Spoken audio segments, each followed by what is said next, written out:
I had I had artists who didn't have the money basically to, go pay somebody 100 or 150 bucks a song to get it mastered. And they asked Mm-hmm. me if I would do it. And I reluctantly started doing it years ago. And actually, I've gotten like really, good at it, according to my clients anyway. And it's fascinating because, like, when you get these stereo mixes, you have these constraints on you. You can only do so much to it, right? Mm-hmm. Because you don't have access to the raw tracks. I mean, sometimes you can master with stems, but the thing is that like your workflow is different, and because you only have those two tracks to focus on, and the overall feel of the song and making it technically right to be cut to vinyl or to hit all the distribution platforms like iTunes and Spotify and all that. Um, your focus is more narrow, Mm-hmm. and it allows you to do like a really deep dive um, on the emotional impact of a song and the sonic characteristics of a song, and get into it in a different kind of high level way. And it's really it's fascinating. But with mastering, you don't need to do much. I mean, it's often a from an EQ standpoint, if if you have to do any EQ moves that are more than, 2 or 3 decibels on a final mix when you're mastering, there's probably something wrong with that mix, Mm-hmm. because a mix should be really close, and the mastering should really just be there to get it technically right for vinyl or CD or online. Um, and for maybe adding that last little 2% of, fairy dust and, sprinkles on top kind of thing. Yeah. But so, I do a little EQing. It isn't really a style though. It's just I try to do what's right for every song. So I don't have presets that I use or anything. It's really, I listen to each thing, and, you know, I, people can Mm-hmm. people can get plugins for mastering that have presets, and there's all these online ones. There's all these online services now and all that, and Mm-hmm.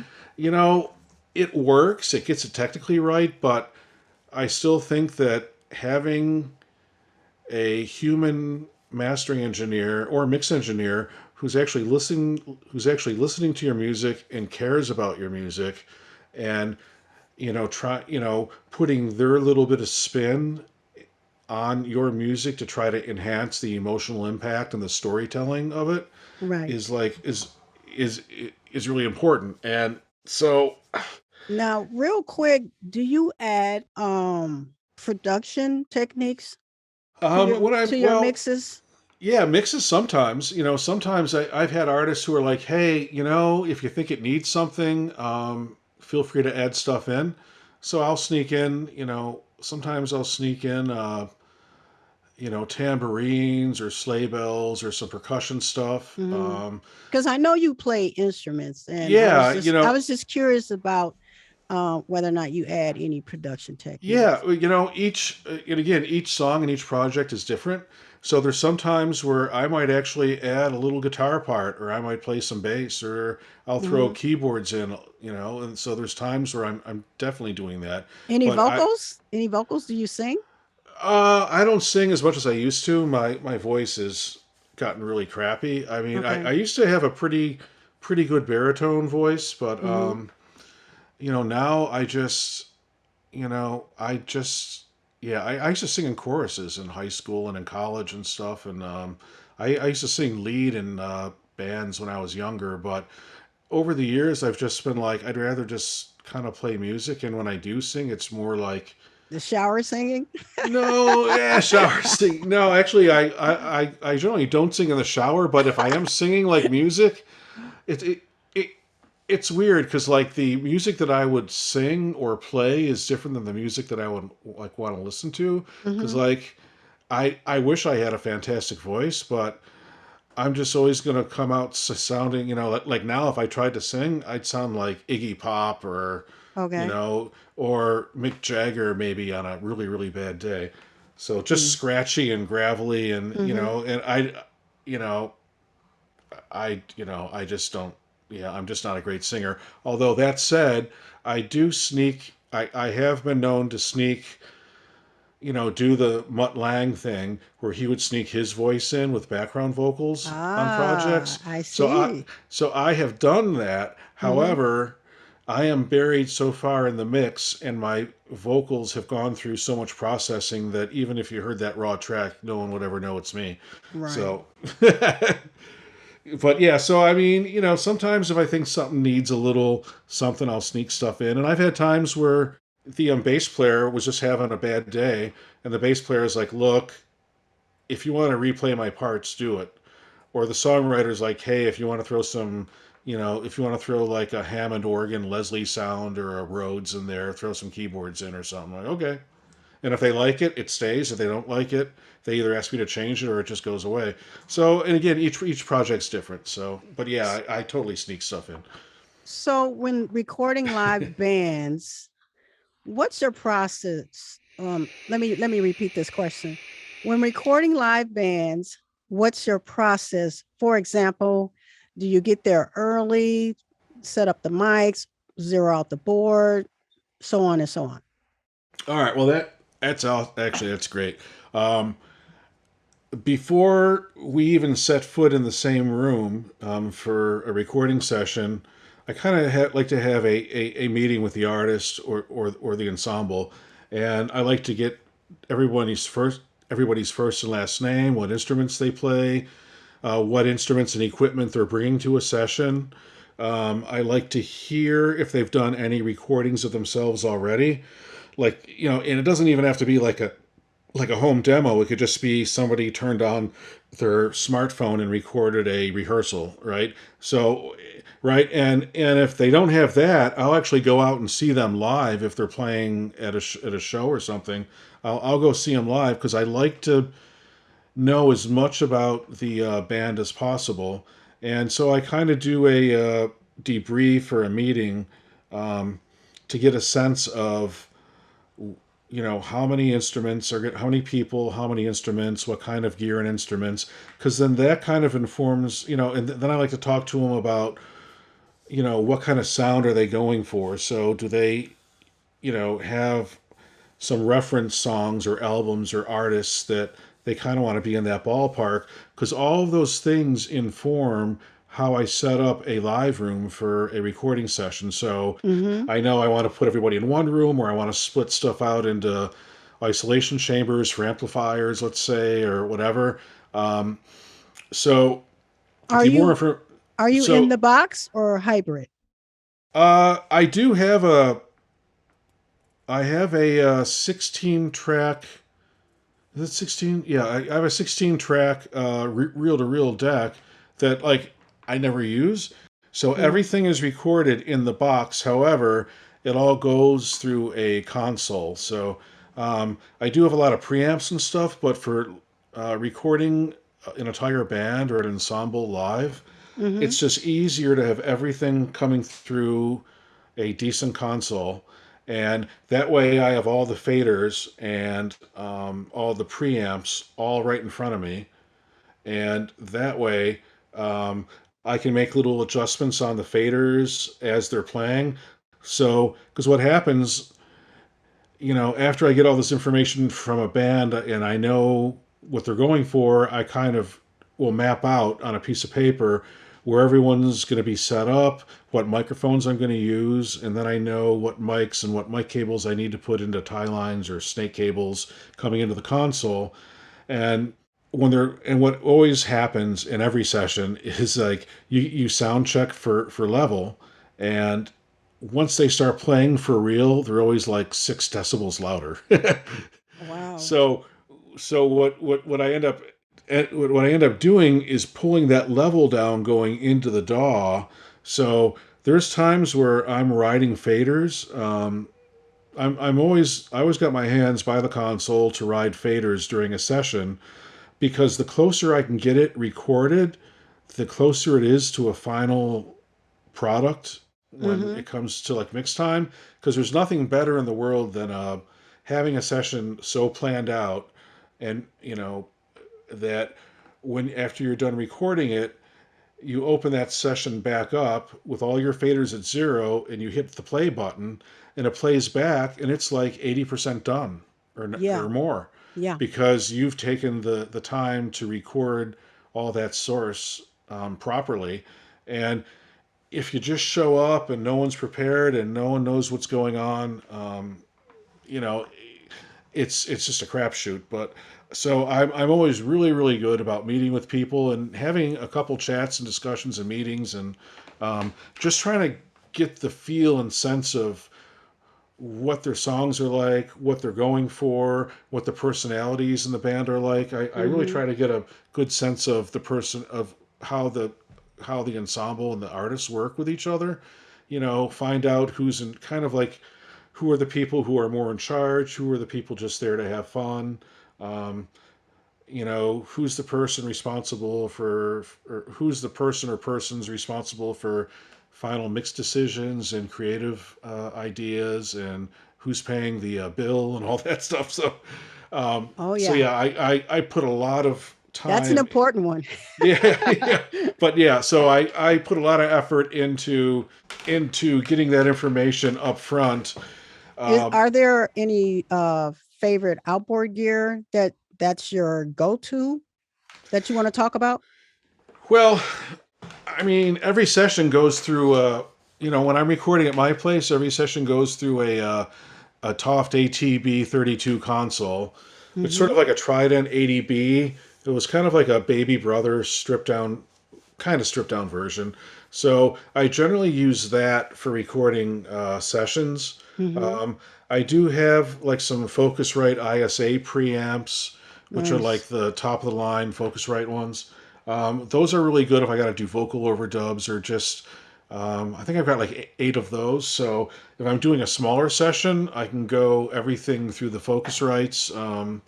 You know, those are really good. I mean, I've got a lot of outboard gear that, you know, for recording, generally, I try not to, you know, do too much. And, you know, it's funny because I heard Al Schmidt being interviewed about why he doesn't use EQ and compression very much when he was doing his recording sessions. And he was like, well, back, you know, when I started recording in whatever it was, the 40s or 50s, they didn't have EQs on mixing boards and compressors and stuff to record through. So you Mm-hmm. had to use your microphone and placement and what microphone that you choose to get the sound right. And when I started recording back in the 80s, and I was you know, a poor kid with no money, you know, I didn't have lots of gear. It existed, but for me, it may as well have been the 1940s or 50s. So I had to learn to capture sounds without a lot of gear. So I had a little mixing board and I had a couple compressors. And what I would do would, you know, I have a couple old Ashley compressors from like the 70s and early 80s that Mm-hmm. I'll use on maybe bass drum and snare drum, sometimes on the bass, and sometimes I will record with those if I think it's gonna um, like help the sound if it smooths it out or keeps it from spiking or peaking too much. Um, but yeah, generally I don't use a lot of outboard gear. I usually don't do any EQ on the console at all when I'm recording. It's a great piece of gear, but if I have to, I will. But I've got enough microphones that, you know, I mean, is you know, for recording sessions, outboard gear. It just basically, you know, I've got preamps and mics that I'm really happy with, so Cool. I don't do a lot going in. So you pretty much don't have a preference. I think you mentioned this earlier in the previous podcast that you'll work with any type of artists or genres. So you really don't have a preference, right? Oh no, no, no, no, Okay, no. good, good. Because I grew up listening to all kinds of music, and I still do listen to all kinds of music. So, um, you know, my preference is to work with artists who I like their music, and I think Mm-hmm. they're like fun people or good people to be with. Mm-hmm. You know, I mean, I have turned down projects, and I've even I don't want to say fired like clients, but there's some people that you just realize you're not a good fit. You don't want to work with them, but that has nothing to do with genre. That's just it's just a personality conflict. So so we only have a few more questions left. What advice would you give someone just beginning in this business? Wow. I guess that would depend if they're a musician or going for recording or mixing. But I, my first advice I think would be to follow your passion Mm-hmm. and and to not get discouraged and work hard at it as often as you can. So it doesn't matter if you're playing piano or flugelhorn or mixing or whatever it is. You need to practice, practice, practice. Because one thing that I've noticed is if you're a musician, right, if you're just starting on an instrument, you wouldn't dream of getting on stage in front of 1,000 people and playing if you don't know how to play it, right? Now, that mindset doesn't always carry over to people who are wanting to be, let's say, mix engineers. Mm-hmm. There's people who are, there's people who are, you know, trying to be mix engineers and they really haven't practiced enough yet, Mm-hmm. and you can see it on forums and stuff. It's like people who have, and I hate to say this, but people who have websites and Instagram accounts and all that stuff, advertising themselves as an audio professional, who are asking questions like, well, what compressor settings should I use and how should I do this? And people are looking for, these magic bullets with like presets and plugins and all that. It's like just put the time in, because presets, what Chris Lord Alge does or Al Schmidt did or Andrew Sheps or Sylvia Massey did on a specific track on a specific song isn't going to translate to like what you're working on. So you need to put the time in like you're a musician learning to play performances, so be passionate about it, don't get discouraged, and be dedicated, and find some people that you can trust, like a mentor or somebody whose opinion that you can trust, like, hey, can you listen to this mix I did, tell me what you think, is the low end good, you know so you know so I would say follow your passion, work hard, don't get discouraged, and surround yourself with people that you can trust, um, who you can learn from. Now, do you have like a top three or five favorite plugins? Wow. Um, I mean, just real quick, you could just yeah, yeah, yeah. run Well, off a yeah, list. yeah, yeah. Well, anything from FabFilter. Okay. Um, so all their stuff is top notch, and I use it for mixes. I use it for mastering. So and that's more than five plugins right there. But the FabFilter stuff's good. Right? Like like like all the sound toys stuff is pretty good. Okay. Um, there's a guy named Chris who has a company called Air Windows, Mm-hmm. and he used to sell his plugins. Now it's like a Patreon thing where, but his plugins are interesting because he's this programmer engineer guy, and he's got like hundreds of plugins that he makes. They don't have a fancy like GUI or interface, but they're unique and super high quality. So the Air Windows plugins are really good, um, and there's a little bit of something there for everybody. Um, yeah, so what did I say? Fab Filter, Air Sound Windows, toys. Sound Toys. Yeah, the Sound Toys stuff's great. My God, Are you there's a waves guy? yeah. I mean, I've got a bunch of Wave stuff, and there's some Wave Okay. stuff that there's some Wave stuff that I use all the time, like the Sheps Omni channel Mm-hmm. is really good. Yeah. I like that Um, one. yeah, the BrainWorks plugins are really good. So I have like their SSL J channel is really quite nice. Their Townhouse bus compressor, which is like a modified version of an SSL bus compressor, is quite nice. Mm-hmm. Yeah, there's so the BrainWorks stuff is super good too. It's super Okay. super good.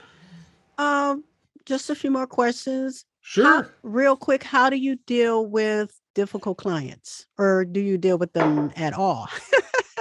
Oh well, I'm pretty lucky that I haven't had many difficult clients. I've had a few people that were challenging. and there's a couple people that I've either turned down or just kind of, finished up the project and said, look, this really isn't working out. So, but generally speaking, I'm super chill. I'm super laid back, Mm-hmm. and um, I'm not truculent, so I'm not aggressive and getting in people's faces about stuff. And the Mm-hmm. thing is that you know, when you're in audio recording and mixing and mastering, it's like working at a five-star hotel or working at McDonald's, even, right? You are in a service industry. Right. So it's your job to, satisfy the client's needs as best as possible, and, um, I generally don't have trouble with, with people, but when I have, I've always been very professional. Like I've never lost my cool or just screamed or anything at anyone. But Mm-hmm. um, you know, I always try to get things to work out first and just see if there's an issue that just make sure that it's not a misunderstanding. But you know, I just yeah, it's just like being chill, being mellow, and letting people be, and because really I'm there to help them. So Mm-hmm. whenever any of these things come down, it's never due to like my ego, let's say, Right. because like it's not my name going on that single or going on that album, right? Mm-hmm. I'm not the artist, so I'm not, you know, I don't care, if somebody likes something I do with a reverb or a mix decision or whatever. If they love it, great. If they don't, it's not like, well, that's Chaz's sound. I have to have that in my mixes. It's like, no, it's not how it works. So, so Well, yeah. it sounds like you are a really cool and easygoing person to work with. And I think clients would appreciate that. Now, as far as like things outside of recording, do you and Julie do pay it forward projects or any kind of charity work? Yeah, well, actually, recently, during the pandemic, what I was doing, it was kind of a pay it forward thing, but it did have to do with music because when the lockdown happened in or I'm sorry, March of 2020, um, what I noticed was that all these artists who were used to playing at venues and playing shows and making money couldn't do that anymore, and that's been going on for a while. And so everybody's recording themselves at home and needed help with mixing and mastering. So what Julie and I decided to do was offer free mastering uh, to artists who um, had self-recorded themselves at home, and literally they could mix it themselves or have somebody else mix it, or they could even ask me to mix it. But so we were offering free mastering services for a year and a half, which was Cool. crazy, but I'm always looking for opportunities to help people out. I've done, I've done I did a battle of the bands thing where there was a bunch. It was like it was a youth thing. I think it was like 18 and under, 21 and under, kind of like music talent show thing. And so what I did is I offered free mixing and mastering services and stuff, and um, so for people in this contest in this show. So I've Well, been looking for ways to leverage music, right? Because what I want to do with Pay It Forward is, as schools get all these cutbacks, right? And you see the arts programs and the music programs get cut back, if I can find a way to encourage kids and, people to, stay interested in music and stick with it, right? I'll look for opportunities to do that because it's kind of like paying it forward for future generations. mm-hmm. So and Cool. so yeah, we've done charity things too, where we just help people out who are in need. Because of various situations. But um, Generally, like I don't. Yeah, it's weird because I'm one of those people that I'm kind of old fashioned or old school that way. Like, I don't. I almost don't like talking about the good deeds that I've done or the charity things Okay. I've done because no, it's not because I'm embarrassed by it, but like my grandparents' generation, let's say, you just did good stuff, but like don't brag about it, Right, kind of right, thing, right, right. right? It's like people make like these donations and they don't want their names in it to a school or a church or a museum or whatever or a philharmonic. There's these people who are donors, who are Right. donating things and but they just don't want their name in it because they're not doing it for attention, right, or for ego. So you you kind of caught me. I won't say off guard, but No, well, that's yeah, yeah, that's no, me. no, yeah, that's totally fine. But yeah, it's just yeah, we're always doing stuff. We just don't like want to brag about it or Right, seem right. like we're doing it to make our image better or something. Well, I have some rapid fire questions for you, and just want to say I want to thank you for spilling the tea with she. You were an awesome guest today. So Thank you. here are some rapid fire questions. Okay, here we go. Favorite food? Oh my god, favorite food, Indian. Nice. Favorite drink? Favorite drink. Does that mean alcoholic drink or any Doesn't matter. It doesn't matter. a good cup of coffee? Okay. You caught me off guard because I thought you were going to say alcohol, but never mind. Um, favorite album? Oh my god, favorite album? I know that's a hard one because there are many, right? Miles Davis kind of blue 1959. Okay, cool, nice. Favorite quote or advice? Favorite quote? Or advice? Oh my god, favorite quote. I got one from Albert Einstein. Okay, Actually, I have a plaque of this that I used to keep on my desk. And I think the quote is in the middle of adversity lies opportunity. nice, I think it's that or in every challenge lies opportunity. nice.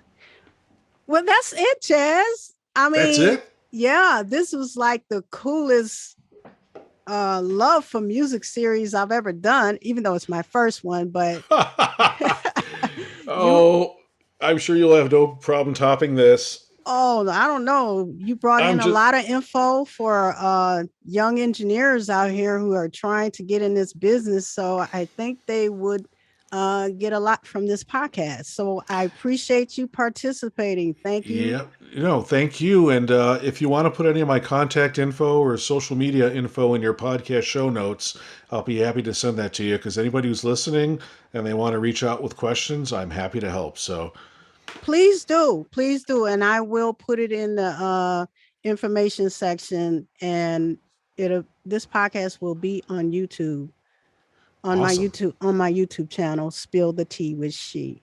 So Fantastic. thanks again, and tell Julie hello and big hugs to you both. Thank you so much. Take care of yourselves. I hope to talk to you soon. Have a great summer. And thanks again for thinking of us. I really appreciate it.